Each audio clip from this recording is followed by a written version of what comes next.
Dobro. Dobar dan, ja pozdravim sve prisutne. Drago mi je da ću ove godine biti u Leskovcu. Ovo nije prvi put, bio sam već jedan put. Ove godine sam tu i sa svojim filmova i ove saradnje koje je govorio Darko.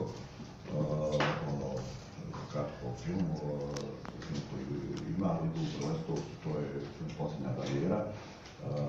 To je moj četvrti igrani film, prvi koji se rađe u međunarodnoj produkciji, to je film koji se bavi pitanje izbjeglica iz Sirije.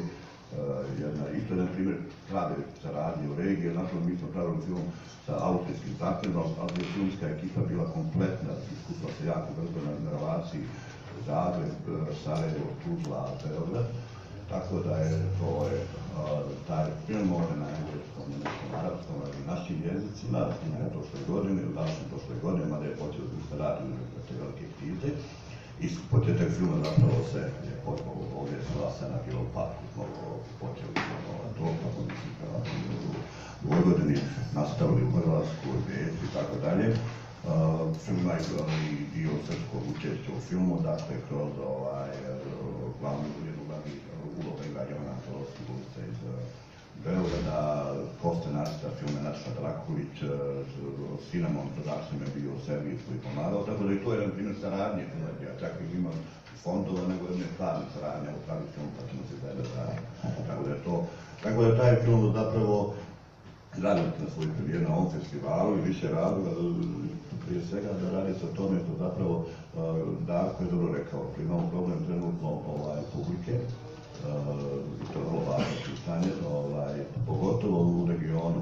Ovaj festival ima taj nekada jugoslavenski festivala, mislim da je to jako dobro, zato što, nažalost, mi danas ljudi u Bosni malo gledaju srpske filme, ljudi u Hrvatskoj malo bosanski obrnuto, tako da je ovo način da publika gleda filmove u čitom regionu, mi smo isto kulturno prostor, imamo isti jezik, da zovemo, tako da je to zapravo priča o tome. Dobro je da je to i festival reditelja, ima neku esnarsku dimenziju, u svakom slučaju je jedna ozbiljna i po meni važna priča.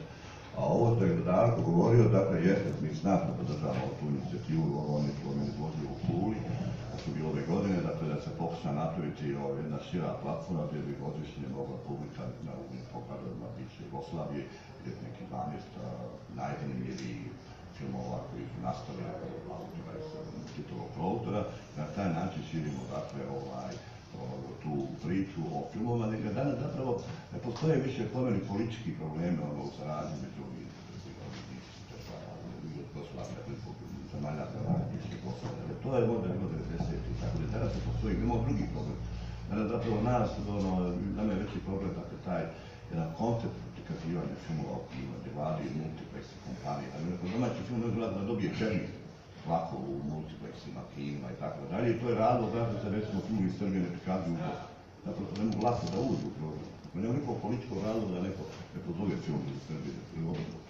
Tako da vidite, na tom nekom esnarskom nivou moramo govoriti za domaći film. Jedan domaći film mislim zapravo na jugoslavenski film, to je da ne domaći film. Tako da mi zaista drago da ću biti i sa filmoma i u ovoj ulogu da pokušamo napraviti širu platformu u Leskovcu, tako da to je razlog zbog čega mi je čast danas i ovdje, ću biti u Leskovcu, a da nešto pokušamo da napravimo što je dobro za filmsku kulturu, za filmove zavičara i za publiku.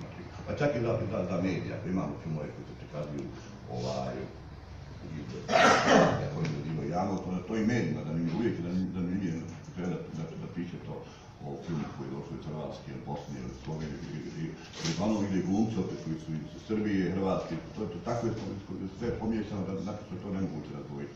U tom smislu, dakle, mislim da to sve zajedno ima veliki značaj i smisla i zato to je stvar koju mislim da trebamo podržati, pa čak i mediji onako kao jednu načinu priču. Hvala vam.